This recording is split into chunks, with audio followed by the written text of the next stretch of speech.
Hey, hey, hey. Time for another out-of-this-world story from rSpace. Turns out the real weight this cheater was lifting at the gym, it was all the lies she stacked into her double life. Today on rSpace, when your wife's cardio suddenly includes running from accountability. Wife cheated with a CEO and got thrashed by his wife. I served and exposed her. Everyone mocked her.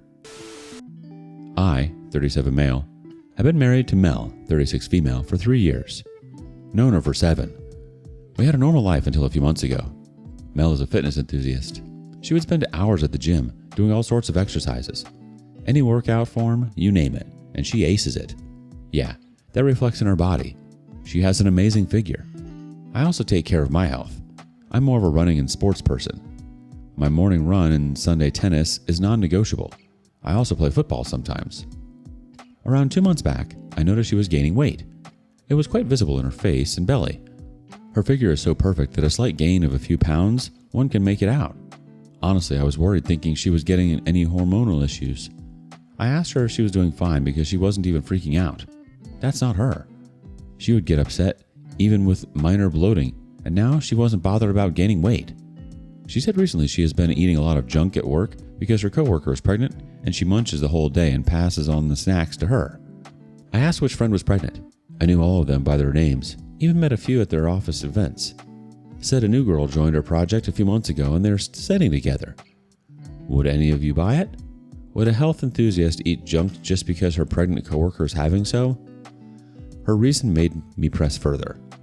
The day I questioned her about the weight gain, she started a new routine of exercising at home in the morning. Said the gym alone wasn't enough. One Saturday, she was getting ready for the gym. I was heading out to get my iPad fixed, which was next to her gym. I offered to drop her. Told her, let me drop you, and after you're done, let's go out for dinner from there. She was startled. That conversation was very weird. How do I even describe? Initially, she stammered, no, I'll manage. I said, but we're going to the same place. What's wrong with going together? Then she remained silent. God knows what she thought. Then she said, sure. On the way, she was silent as if she didn't want to go and was constantly texting someone. I asked who it was, and she said work stuff. We reached there. She went to the gym and I went to the store. Within 35 or 40 minutes, she joined me at the store, saying she was done early. Shocker again, because her gym lasts no earlier than 60 minutes. She looked tired and drained, as if she had done the exercise after a long time. Usually when she returns from a workout, she's fresh and active. I asked if everything was fine and she nodded yes. However, she was disinterested and on her phone for most of the time that evening. Her behavior rang alarms in my head. The next day I bought a tiny GPS tracker, and when she was asleep, I put it inside her car, connected it to my phone, and waited for her to move.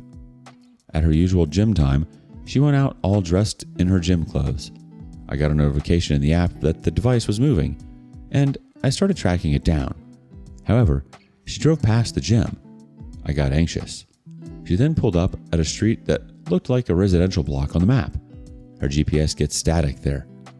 I immediately rushed to that place and found her car parked in the driveway. She spends close to 90 minutes in the gym, so I had enough time to plan my next move. I drove to my friend's place, parked my car and took his truck. Told him I'll explain everything later. I came back and pushed 2 to 3 buildings behind in the opposite direction to avoid any suspicion. When she came out, I recorded her. I followed her back and she came directly home. So, there was no gym at all, and that explained her weight gain. Recently, she had also started extensive and stricter diets to compensate for the gym hours, but none of it worked. I followed her for the next 1 week, gathering all the evidence, the app recordings of her route, the blurry videos of her entering and leaving the affair partner's house.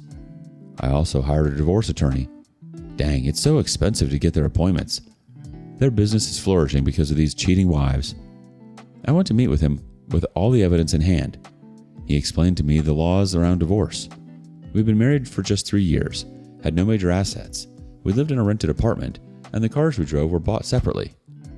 Though he couldn't promise outrightly, he assured he would try to fight the alimony due to the short duration of our marriage. I also looked up affair partner's details and found he was a CEO. No, not of a huge firm, but a small chain of fitness centers in our area. Don't ask for the name, he isn't a big guy. Probably that explains how they would have met. I luckily found his wife's details through his Facebook page, texted her that I wanted to talk regarding her marriage and she should not inform her husband about it. She wasn't active on socials. Took a week to see my texts and respond. She was suspicious at first, but when I told her I had the evidence and the video proof, she calmed down and gave me her number. I got to know something very shattering when I called her. I asked if her husband was around. She said she was at her mother's for the last 4 months since her baby was born.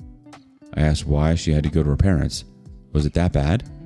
She had delivered via C-section and needed rest and care, and her husband, a fair partner, is a busy businessman with demanding work hours and cannot help her or take care of the baby. It was so disgusting to hear. This man shoved away his responsibilities to his in-laws, acted too busy to take care of his wife and baby, but had all the time in the world to F some other woman. I asked her if we could meet in person so that I can share all of the details. She said she can't leave her baby alone with her mother for too long. So I broke the news over the phone that my wife was sleeping with her husband and I was filing for divorce. She listened to me carefully, trying not to break down. Her voice was cracking up in between, but didn't lose her composure. I won't say she was devastated. She probably suspected him, but didn't have solid evidence. Also, her pregnancy and childbirth kept her too occupied to pay attention to her husband's cheating pattern. She asked me for a favor. She said she wanted to catch them in the act, so I could tip her off when Mel went to meet him. I agreed. I told her about the schedule. She informed me that her husband was off to Orlando for his cousin's wedding, so we might have to wait for another 3 to 4 days. That wait is making me sick. I have to pretend that everything's fine. It was difficult. I tried to keep minimal contact. Went out with my friend after work to keep myself away from home. Meanwhile, the paper is also getting ready. I intended to serve her on the day she's busted by a fair partner's wife, but my lawyer said it would take 10 more days. So, I guess I'll have to drop the plan of dramatic serving. Posting it here because the weight is tightening my chest. Update 1. Hello folks. As promised, here's an update on what happened next. While a fair partner was away, Mel had also started going to the gym in the morning. Told me that the evening session wasn't enough to keep up with her physical activity requirement. I kept a fair partner's wife updated about all the information. Mel could have used any of the 2 slots to F around, so we have to be alert. When a fair partner came back from the wedding, he spent the day with his wife and baby.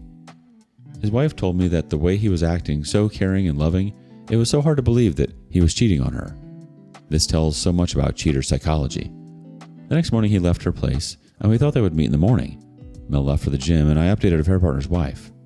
I tracked her location, and she indeed went to the gym. So basically her plan was to hit the gym in the morning and continue with her screw session in the evening slot. We waited for the evening. Sharp at 6, her location was at a fair partner's house. I drove there first, waited for a fair partner's wife. She had requested me to record everything while she would bust into the house and take care of everything else. I expected her to be alone or maybe with the baby to intensify the effect. God dang, she came with 2 well-built men and a woman who also looked very strong. When I saw their car, I came out and followed them inside with the camera recorder on. She had the spare key to the house. All 4 of them rushed inside like FBI agents. Mel and a fair partner were inside the bedroom. I would spare the details, but they were no better than porn stars. Had nothing on their bodies.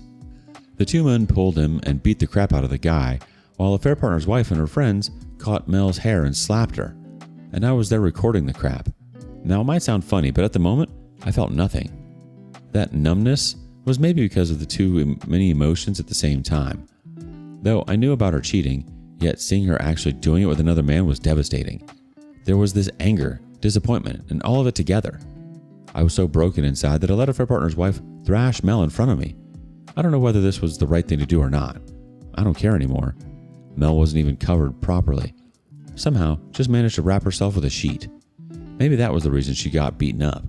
If it were a normal scenario, Mel could have handled 2 women easily. She's fit, and a fair partner's wife is not in good physical health after the baby. That's why she had the friend come over for her. The next 15 minutes was full of chaos. Screaming and cursing, Mel couldn't even escape without clothes. Ultimately, a fair partner's wife kicked her out and threw her clothes out of the window.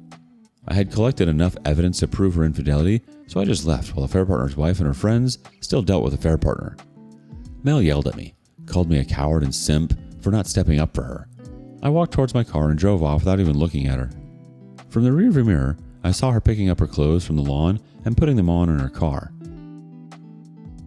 She didn't come home. God knows where she went. I sent the recordings to my lawyer. He said he would use it only if we really needed it because those two men were captured kicking affair partner, which might go against us. He also said he instructed me not to lay hands on affair partner just to be on the safe side. I stayed behind. Why should I bother when others are doing it on my behalf? It's been 2 days since then. There's just radio silence. Today when I came back from work, I saw some of her belongings were missing. I checked the front door webcam to find she came while I was away and left shortly with 2 bags. The divorce papers would take another week to arrive. We'll update after serving her. Thanks for following my case. She knew exactly what she was doing, and instead of owning it, she played you like a fool. Then, when you offered her a ride, just being a good, supportive husband, she acted like you'd caught her in the act right then and there. Guilty people panic, and she was panicking hard. Update 2. Here's an update post the cheating got busted. She didn't come home for the next 2 weeks. She had shipped away some of her essential stuff when I was at work. I had no clue where she was until I got a text from her friend that she expected better from me. She was furious that I believed some strangers and allowed them to assault my wife. I laughed and asked if this was what Mel had told her. She said it wasn't funny and I should have protected my wife no matter what. Said if you were upset over anything, you should have settled it in private. Thank your stars that Mel didn't press charges on you for assault. I asked why you didn't tell her to report me. She ultimately blocked me, saying I've gotten crazy and I should seek medical help. I understood that Mel was trying to spin the narrative, so I called her father to see what story she had cooked up to her family. Surprisingly, he seemed pretty normal, talked to me politely as he usually does. I figured she hadn't told them yet. Even till then, I had no malicious intentions. I had the footage, multiple videos of her walking into affair partner's place and leaving post-hookup. And of course, the nuclear ones. Affair partner's wife and her crew busting through the door like a SWAT team with Mel and affair partner were tangled up with a full audio of the chaos. I could have dropped that on everyone right away, but I didn't. I had no plans to go scorched earth. I was hurt and furious, also exhausted, so I just wanted to get out. I had already lawyered up and thought once she was served, we could both just move on quietly. I didn't owe her dignity after what she pulled, but I also didn't feel like getting messy. Was living my life trying to forget the betrayal and focusing on my routine. When the papers were ready, my lawyer asked me where we should serve her. I gave her parents' address because I didn't know where the hell she was effing around. Obviously, they freaked out, called me in panic. I didn't respond. I let them have it from her. Wanted to see what lies she would feed them. She told them that I manipulated affair partner's wife into attacking her, so I couldn't handle a strong woman making her own choices. As per her version, affair partner was offering her a role as a fitness guide for his gym franchise, making her the face of his brand, and she was there for a business meeting to discuss the terms of the agreement. I was a crazy husband who was insecure about her upcoming success, tracked her down, informed affair partner's wife, and allowed her to gang to thrash her. I got the full details from her sister, who called me to confront and rebuke. Her parents were just too mad to even listen to me. They were confident that their daughter would do no wrong. They took her in, pledging to support her fight against the evil husband. At that point, I was done keeping quiet.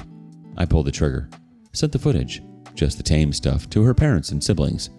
I sent a brief, polite message. Hi, I thought you deserved the truth. Here's some of it. Let me know what you'd like the full picture. Her brother responded first. We get it now. Then her younger sister messaged me with a single line. Holy crap. The elder one already knew the truth when she called me. Her parents didn't reply at all, but a week later, one of her aunts, closest to her mom, texted me saying, So sorry you had to go through that. We had no idea. Mel's stay with her parents didn't last long. After I sent the videos, she left. Took her stuff and ghosted. I guess that they confronted her and she didn't have the spine to face it. She didn't sign the papers and left a note to me. You're a coward. I figured she was hurt because I let others assault her and sent her explicit videos to her parents and siblings. I don't care what she calls me. If she thinks standing up for myself is cowardice, so be it. I can't bend backward for someone who betrayed me so badly. Now here's where it escalated. While I was keeping it low-key, affair partner's wife was on a warpath. She had nothing to lose. She just has a baby, been abandoned by her husband, and walked in on him in bed with another woman. She wasn't holding anything back. She showed the main video to her best friend, who showed it to someone else at their gym, and from there it spread like anything. the whole gym circuit got wind. Mel was a regular face at local fitness events. She used to run marathons, participate in local competitions, and even post fitness advice videos. Suddenly, her whole community knew she was the homewrecker caught in 4K. Her former gym buddy sent me a message. "Saw what happened. I just wanted to say you deserved better. We kind of suspected something but didn't want to stir things up." She also texted Mel directly. "You should be ashamed of yourself. We saw all the videos." Sent me the screenshot of the chat that Mel had cursed and blocked her after the text. That hatred became so persistent that Mel had to delete her Instagram. Then nuked her Facebook. Left all the WhatsApp groups. Even unlisted her YouTube channel. Her image of being this strong, confident, disciplined woman got ruined. Her identity was built around fitness and being this #goals wife. Suddenly everyone knew the truth that she was sneaking out in gym clothes to screw around with a married man while his wife was recovering from a C-section. I kept getting updates from people I barely even talked to anymore. "Dude, I just saw that video. Your ex-wife is viral around here. Holy crap, man. Good for you for staying calm." Despite all this, Mel still tried to do damage control again. She reached out to a few friends who still hadn't turned on her, saying she was being harassed, that someone had created a fake video, and that she was the victim of a misogynistic smear campaign. Let's be clear, this wasn't revenge porn. Nothing explicit was shared beyond what you'd see in a bad daytime reality show. No nudity, no sex acts. She wasn't being exposed for being sexual, but for being a cheater. No one was buying the victim act. Even the people she thought were loyal started to pull away. One girl she trained with regularly left her a brutal comment in one of their collab videos. "Funny how those gym sessions were happening in someone else's bedroom. Enjoy your cardio." It wasn't about clout. I didn't feel proud that people were laughing at her. I did feel vindicated. You think this was the worst, but wait, behind the scenes it was even messier. Apparently a affair partner tried to blame everything on Mel. During the trial, he told his lawyer that Mel pushed for it and that she seduced him, sending explicit pictures and randomly showing up at his house and seeking work opportunities. He tried to spin it as a one-time lapse in judgment. His wife didn't buy it and attacked her from all fronts. She swore to bring him down to the streets, squeezing every penny and reputation that he had earned. Let's see how far it goes. That's all for now. I'll update after she's served, or maybe the divorce is closed. Update 3. Mel didn't sign the papers even after a month. My lawyer tracked her down at her workplace and asked her to sign the papers if she wanted no more trouble. According to him, she stood frozen, fought hard to stop her tears, while a few coworkers stared, pretending not to. Later, I got the text. "Really? You're gonna do this now? Threaten me after everything?" There was no apology or regret, just the classic victim tone. Like I'd blindsided her by, holding her accountable. I didn't reply. The next morning, she blew up my phone, called me 11 times, left voicemails crying, swearing, and even emotionally trapped me by talking about the good old days and marriage vows. She said she can't believe I'd humiliate her like this, like I was the one who made her undress in another man's bedroom. I blocked her. A couple hours later, I got a rambling and emotional email from her mixed with anger and regret. Claimed she was going through a mental health crisis, that she never meant to hurt anyone, and that she was confused and vulnerable. Said affair partner meant nothing. She didn't even enjoy it. Was with him trying to crack the deal and become his in-house fitness trainer so that she could quit her boring job and secure our future financially. Still, I didn't respond. The reason doesn't matter, does it? She emailed again 2 days later, this time blaming affair partner completely. Said he manipulated her and took advantage, tried to rebrand herself as the victim again. I forwarded it to my lawyer, just in case. Meanwhile, my lawyer filed the final set of paperwork and got a court date scheduled for the divorce finalization. Since there are no shared assets or kids, it's likely going to be a clean break. We've got all the evidence of her infidelity. Even her job is on shaky ground. Her HR got wind of the scandal that she was involved with a married man who was also partnered with the company's wellness program. Mel had gotten him that contract with her company. She might lose that job too. I don't say this lightly. She earned every bit of it. Meanwhile, affair partner's wife went full scorched earth. She's gunning for primary custody, spousal support, and full control of their shared business assets. I guess everyone got a fair share of the pie. I'll update once everything is over, or maybe I won't because I want to move forward and all these comments and notifications is pulling back in the past. I want to forget everything. Don't want to believe this happened to me. Coping mechanisms, yes. By the way, thanks for all the support. Really appreciate all of you guys. Goodbye. She wanted to wreck your life and walk away unscathed. She wanted to spin the story so you were the controlling, bitter ex while she played the empowered heroine. And now that nobody's buying it, not her friends, not her gym, not even her job, she's unraveling. If nothing else, know this. You showed people that it's possible to stand up for yourself without becoming the monster they try to paint you as. You didn't stoop to her level. You just refused to let her keep dragging you down. What's the wildest excuse you've ever heard someone use to cover up cheating? Share your stories with us in the comments below. And thank you for joining us today on rSpace. Be sure to like and subscribe and hit that notification bell so you don't miss out on our next video. Until next time.